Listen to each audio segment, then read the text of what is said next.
Well, hi, everyone, and welcome to our next podcast about women in rock. My name is Chamberlain Burke. And I'm Devlin Burke. And we want to welcome you back. Last week we did a kind of longer than I thought we would podcast about Lita Ford and two of her albums. So we want to do a follow-up this week. We're going to cover three, but not as in-depth. So this week we want to talk about Lita's albums Dangerous Curves, Wicked Wonderland, and Living Like a Runaway.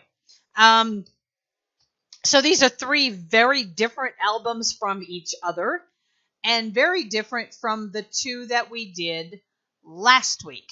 Devlin, can you give me just an overview of what you think these three albums are like, either individually or collectively? I think let's start with Dangerous Curves. Dangerous Curves was still right along the same lines as Lita and Stiletto, the albums we did last week. I felt it was. My favorite songs are Shot of Poison, Playing with Fire, and Holy Man. I think it's a fun album. It's not as female empowerment as we were talking about with the other two, but I still think it's a pretty good album. Especially it was released like right around the end of the 80s, early 90s, and that was when the grunge thing was starting to come through. So right, the points that I made in our last podcast were that those two albums were very good introductions to Lita Ford. They were very much about female empowerment and taking control. These albums were just a little bit different. And what was that one? Wicked Wonderland. I couldn't even listen to it, all of it, because I felt like a voyeur in her marriage. And she talked about, where's that quote that you had? And I don't know, where is this quote from? It's from a magazine, I believe. Oh, okay. So, all right. So let me paraphrase real quick here. So she said that it's a place where you can get that everybody has their own Wicked Wonderland. It's a place where you can do whatever you want and get as freaky as you feel. And she talks about getting into her bedroom with her husband, and the lyrics were actually made me uncomfortable. And I was really embarrassed. Fortunately, I had a printout and I could read ahead. And then I went, okay, thank you. We're done. What are your thoughts on just that album? On Wicked Wonderland, I want to stress also for the record, we don't know Jim Gillette. We don't know. Absolutely true. And we don't know Lita Ford, so we don't know the whole story of what's going on. And we'll probably get to that on Living Like a Runaway. But for me, I felt like Wicked Wonderland I think she felt the itch to get back into the music industry because I know she had taken a break to raise her kids. And I feel in this album, and like I said, I don't know him. This is just my opinion. I feel he was riding on her coattails because one of the points I want to make about this album is almost every song he's featured on. Yet it's a Lita Ford album. It's not the Lita. It doesn't say Lita Ford and Jim, her husband. It's featuring or anything like that. He just sings on the songs. And I felt, like I said, just my opinion, I feel that he was riding her coattails a bit because Lita Ford is a bigger name. And he really was not singing. It was like a talking growl. Mm-hmm. I don't really feel that he added anything to the album. I'd like to have heard the album without it, but like I said, it was pretty raunchy. The lyrics were pretty voyeuristic. So, and I want to touch on that because in our last podcast we talked about a song that Lita Ford did called "Hungry," and we were talking about how it was sexy but it wasn't raunchy. And here she completely 360, 180? No, 180. 180 that. Math, we can't do it. She completely 180 that and became a little trashy, I feel. Yeah, what do you think? I was embarrassed. I couldn't even listen to the rest of it. All right, let's move on from that. So then we have Dangerous Curves. We did. Oh, I'm sorry. Pardon me.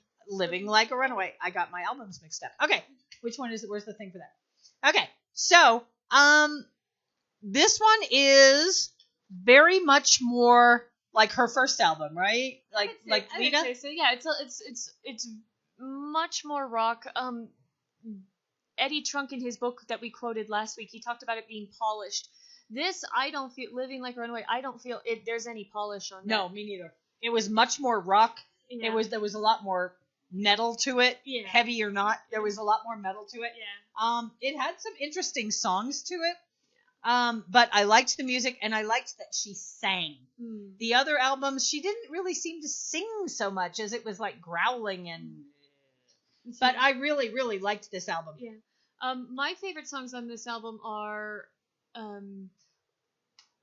which ones are they? Oh yeah, The Devil in My Head and Relentless. I found those two songs to be very edgy, and it was getting back to that female empowerment message that we talked about. Exactly. I felt those two songs were. And do you get the sense from the album, and this was the album that was done after her divorce, and like I said, we don't know anything about their divorce. That's between those two.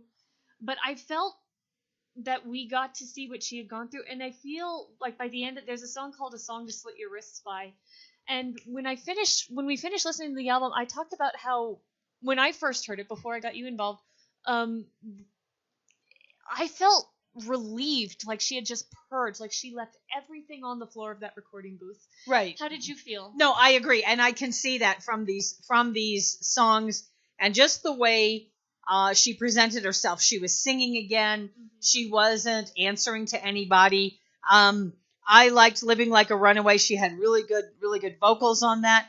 I also liked Relentless. It had a good pounding beat, good attitude, talked about empowerment. She did do a song to her children called Mother. She's got some domestic drama there. And Devil in My Head. I really liked that, and I loved the lyrics to that song. So, but I will tell you that I'm glad, since I was had not really listened to Lita before this, I was glad we listened to the first two albums. I'm glad we listened to the albums in the order we listened to them. I liked the first two, and that was a good introduction. I was anxious and really excited to listen to these three. Wicked Wonderland was just weird, and I was actually disappointed in it. But these other two were really, really good. And what's the song I have on my iPod from this? Playing with Fire from Dangerous Curse. Sorry, I had my thumb on the label. And so I liked the order that we listened to them in, because I really was very excited and very much a fan from the first two.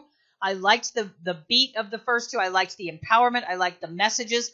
She was an independent rock musician. These, I felt, were just they were different, and different is not bad. But I felt that she kind of gave some stuff away in Wicked Wonderland, and that she was kind of, I'm all about my man. I'm not independent. I'll do what you want. That kind of thing. I kind of got that kind of flavor from it. Submissive. Yeah, exactly. That's it. Thank you. And so I don't dislike these albums, except Wicked Wonderland is just weird. I can't stop saying it. It's kind of, I don't know. But I do like these albums, and I liked a lot of the songs from them. What are your thoughts? I think so too, and I think she has her place as a woman in hard rock and heavy metal. Absolutely. As a great guitar player, a great songwriter, and again, she gets that message across. Like I said, the first two albums, we saw that message of independence, female empowerment, and then she kind of fell off a little bit. She changed. Yes, that's a good word.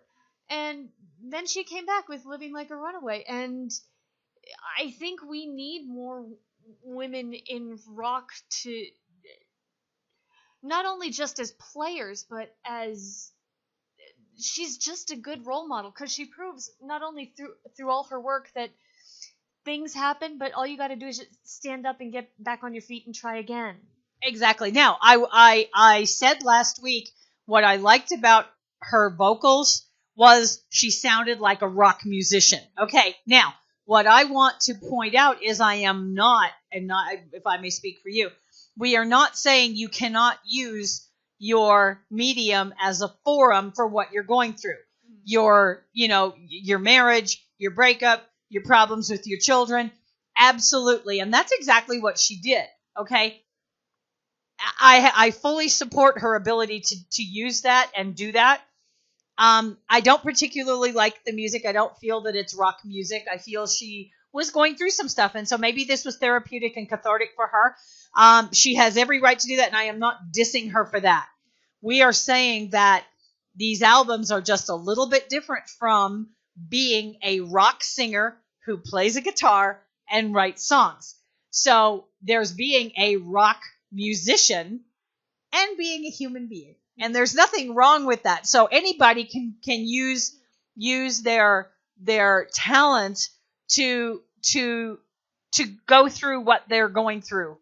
And we've gotten some really good music out of people having happy times and going through some tragedies. So it's not that she is not allowed to do that. Please don't feel that we're saying she should keep her business quiet, or that because she's a woman, she shouldn't do that. No, she is a rock musician, but women are not as prevalent in this field, and we are trying to really showcase the importance of the female empowerment and being a rock musician, not as good as a man, I'm not going to say that, but being part of that group. I'm trying to kind of equal. I'm trying to blend it so that you're a musician, whether you're male or female. You see what I'm saying? Yeah, I kind of get what you're saying. And I also think that, especially with Living Like a Runaway, since this is her latest release, I feel like anybody can take these songs and put them towards any moment in their life. Anything you're going through that's just depressing, hard.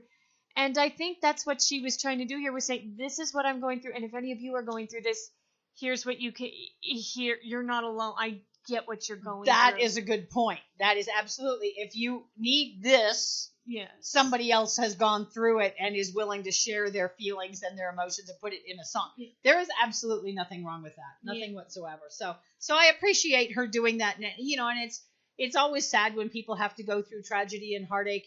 But it's stuff we have to do. It's part of life. It's like Lita Ford does. She just gets up and tries again. Exactly. Well, this came out in 2012. You say you think she's working on something else? I read that she's working on a new album called Time Capsule, that she found some old demos and she's trying to work on those. I know, I think 3 songs have been released.